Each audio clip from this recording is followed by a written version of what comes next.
And one day Don came over and visited me at work, and he's like, "Can we go for a walk?"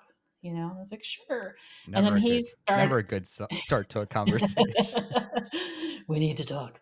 And he was just started kind of laying out this whole like things he had been thinking about, and then this vision too of where he's like, I want our house to be a place where people can just come and go almost whenever they want. Well, And that just wasn't deconstruction. That was just bad boundaries. yeah, that was, but it was mixed all into the conversation, so it's like entwined in my mind, right? And I'm listening and I'm trying to be supportive, and then he left, and I was like, oh my gosh, my husband's a heretic, and I completely freaked out. But at the same time, I had always had these questions in the back of my mind. Like there would be times I would try to toe the party line, so to speak, um, and be like, okay, well, this is something we're supposed to believe, and so I'm going to say I believe it. And then in the back of my mind, I'd be like, I don't really believe this. And I never understood a lot of the hedges people put around scripture. I didn't understand some of the rules.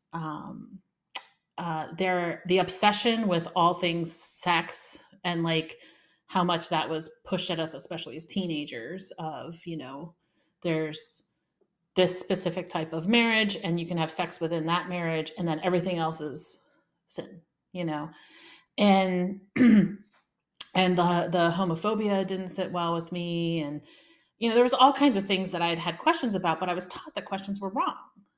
And so I would have these questions, but then I'd be like, "Oh, I'm bad for having these questions. I'm doubting, and I shouldn't doubt, and blah blah blah." So yeah, so that was kind of the terrifying start of all that. So, what would you say then was kind of your first foray? Because really what you're describing there is I had started my deconstruction process. And I think one time I was explaining to someone about the beauty of understanding Judaism and understanding Christianity through the context of Judaism. And I said, it's like, many of us, we grew up standing on the beach looking at the ocean, and understanding Christianity through the lens of Judaism was like going out and putting on a snorkel and going underwater. And you kind of described the process of me getting you to that place, but I would argue that that time was very Mhm. transformational for me. So it was Mhm. both deconstruction because I was finding this new way to read the text. And Mhm. because of that, I was deconstructing at the same time that I was discovering this amazing space. And you said, yes, Yeah. it's wonderful for everyone. But Don kind of grabbed my head and dunked me under the water. Yeah, I felt like you were just like, "Look what's down here," and and I was like, "But I can't breathe." So it felt very sudden and disorienting, and all of that. But then, after we started to kind of go through the process, it was very freeing, but I was also very angry.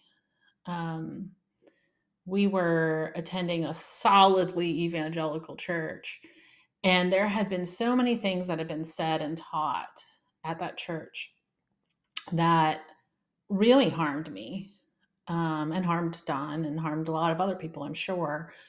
And so kind of started to get angry about like feeling like I was lied to.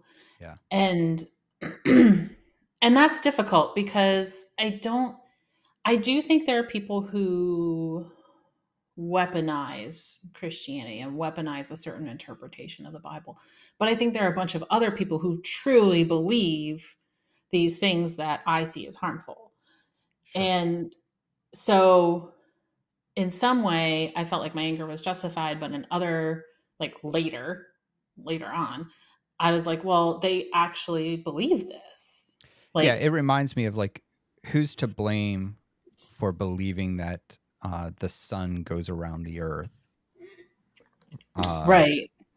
like, who's to blame prior to that becoming common knowledge that it's the other way around? And that's one of the things I find the most complicated with the deconstruction process is it's almost hard to know who to be angry at, because People were Yeah. just grew up in a setting that this was just true, and they Right. didn't have the, credentials or the ability to argue for something else in a valid way against it. Hmm. And so, at what point who is at fault? And I feel like that for a lot of people is a really complicated space in this, is knowing who do I hold accountable for this?